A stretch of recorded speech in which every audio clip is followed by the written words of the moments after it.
Как-то на своей страничке на Фейсбуке я сделал пост об альбоме американской рок-группы Moby Grape.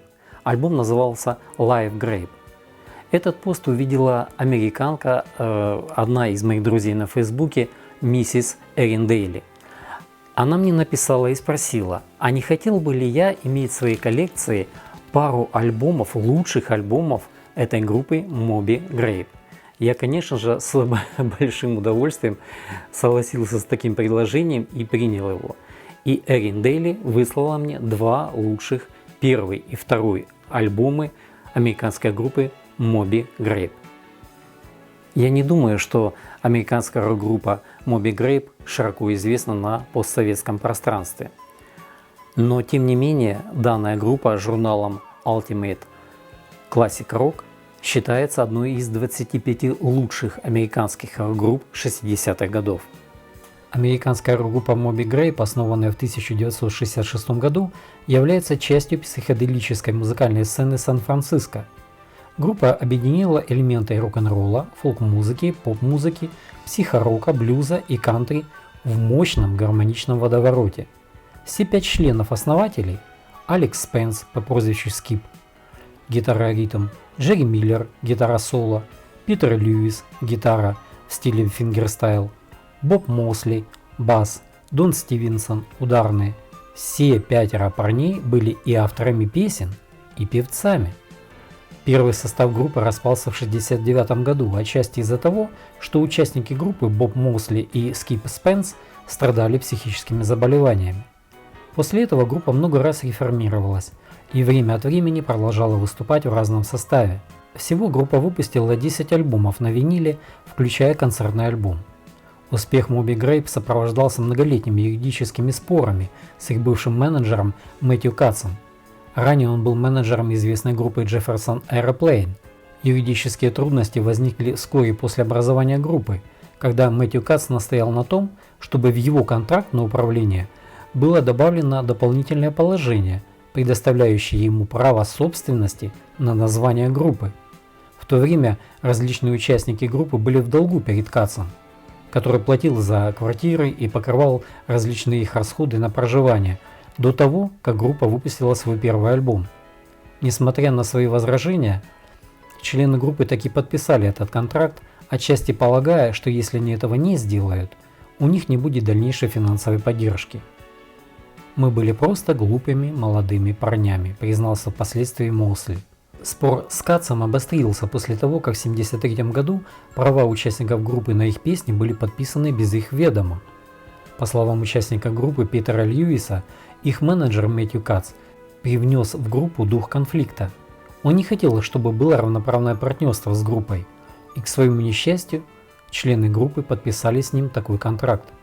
Из-за длительной судебной тяжбы между группой и Мэтью Катсом по поводу права собственности на название группы Moby Grape, группой использовались другие названия для выступлений или записей.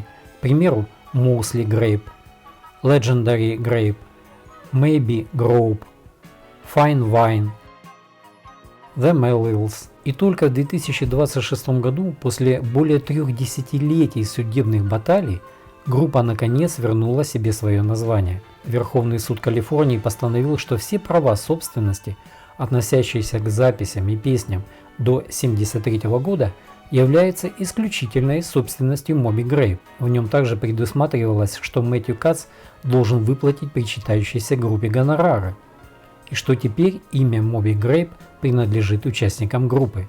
Чтобы отпраздновать это событие, в сентябре 2007 года воссоединившиеся Moby Grape выступили перед более чем 40 тысячами фанатов в парке Golden Gate в Сан-Франциско. По словам Джеффа Тамаркина, сага о Moby Grape – это история упущенного потенциала, абсурдно ошибочных решений, неудач, ошибок и мучительного горя.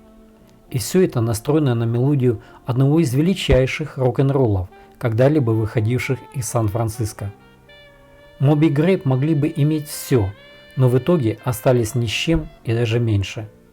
К примеру, члены группы Mosley и Spence умерли в полной нищете, бездомными, в 1999 году.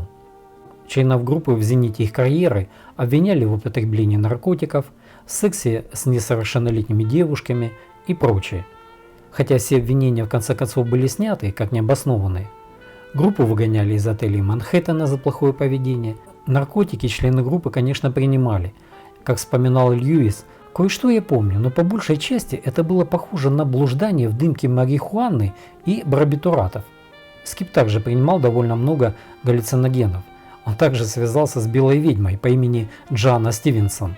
В 60-е годы были такие цыпочки, похожие на сексуальных ведьм, а Скипи был еще тем ловеласом. Такая жизнь довела его до того, что он с топором бегал по гостинице, ища своих коллег по группе, чтобы зарубить кого-нибудь из них, изгоняя из них зло.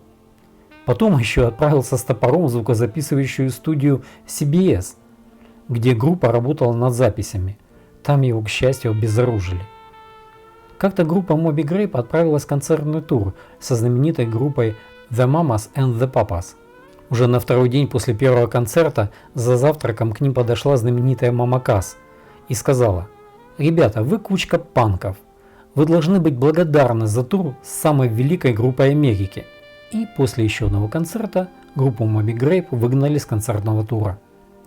Название группы, выбранное Бобом Моусли и Спенсом, произошло из изюминки шутки «Что такое большое фиолетовое и живет в океане?». Миллер был основным соло-гитаристом, всего в группе было 3 гитариста, которые играли в форме известной как перекрестные помехи. Другой крупной группой того времени с 3 гитаристами была знаменитая Buffalo Springfield. Музыку Moby Grape Джеффри Парр описал следующим образом: «Ни одна рок-н-ролльная группа не могла использовать гитарное трио так эффективно, как это делал Moby Grape. То, как они создавали свои партии и играли на дебютном альбоме Moby Grape, не похоже ни на что другое, что я когда-либо делал. Гитары, которые я когда-либо видел в своей жизни, подобны звуковому коллажу, имеющему смысл. Особенность Moby Grape в том, что они действительно были абсолютно сенсационными. Их оригинальный материал был великолепен, их тройная гитарная атака и пятичастные гармонии росли, и у них была харизма. И для продолжения ажиотажа вокруг Moby Grape были веские причины. Даже группа Beatles заявляла, что они были поклонниками группы Moby Grape. Я не буду подробно рассказывать историю этой группы, для этого нужно делать отдельный выпуск. В 2018 году в США и Великобритании была опубликована подробная биография группы авторства Кэма Кобба. Она называлась «Что такое большое фиолетовое и живет в океане? История Moby Grape». Один из альбомов, присланных мне Эриндейли, был оригинал дебютного студийного альбома американской рок-группы Moby Grape. Этот альбом был выпущен в 1967 году. Несмотря на довольно-таки потертый вид обложки этого альбома, сам альбом в просто замечательном состоянии. Ни одного щелчка, нет никакого надоедливого песка, прекрасно сделана запись. Звучит альбом очень чисто, очень замечательное панорамное звучание, прекрасно прописан каждый инструмент. Вот слушать такой альбом, такую запись — это всегда большое наслаждение. Фотография на обложке сделана рок-фотографом Джимом Маршаллом. В оригинальном выпуске Дон Стивенсон показан переворачивающим птицу, делающим непристойный жест с выделением среднего пальца на фоне стиральной доски. На последующих переизданиях альбома этот жест был заретуширован, хотя в британском переиздании он был восстановлен. Флаг, стоящий за Скипом Спенсом, на самом деле является флагом Соединенных Штатов, который Columbia Records решили скрыть с помощью аэрографии, предположительно из-за политического климата того времени. В оригинальной версии флаг окрашен в красный цвет. Когда обложка была изменена, чтобы удалить вышеупомянутый оскорбительный палец, флаг был изменен с красного на черный, опять-таки предположительно из-за возможных политических интерпретаций. Ассоциация красного цвета с коммунизмом. Все участники группы написали песни, а также исполнили ведущий и бэк-вокал для их дебютного альбома Moby Grape. Мосли, Льюис и Спенс обычно писали песни в одиночку, а Миллер и Стивенсон обычно писали вместе. В 2008 году песня Спенса Амаха из этого альбома Moby Grape заняла 95 место в рейтинге журнала Rolling Stone 100 величайших гитарных песен всех времен. Песня Амаха Спенса была единственной из 5 синглов, попавшая в чарты, достигнув 88 места, и стала стандартом кантри-рока. Ее впоследствии исполняли Роберт Плант, Гай Берладж и другие. Песня описывалась следующим образом. В своем лучшем сингле Джерри Миллер, Питер Льюис и Скип Спенс соревнуются в трехсторонней гитарной битве в течение 2 с четвертью раскаленных минут. Каждая из них атакует песню Спенса с разных сторон. Никто никому не уступает. Песня «Hey Grandma», открывающая этот альбом, была включена в саундтрек к фильму Шона Пенна и Николь Кидман «Переводчик» 2005 года. В ходе маркетингового трюка компания Columbia Records выпустила сразу 5 синглов с этого альбома, что имело противоположный эффект от ожидаемого. Группу сочли чрезмерно разрекламированной.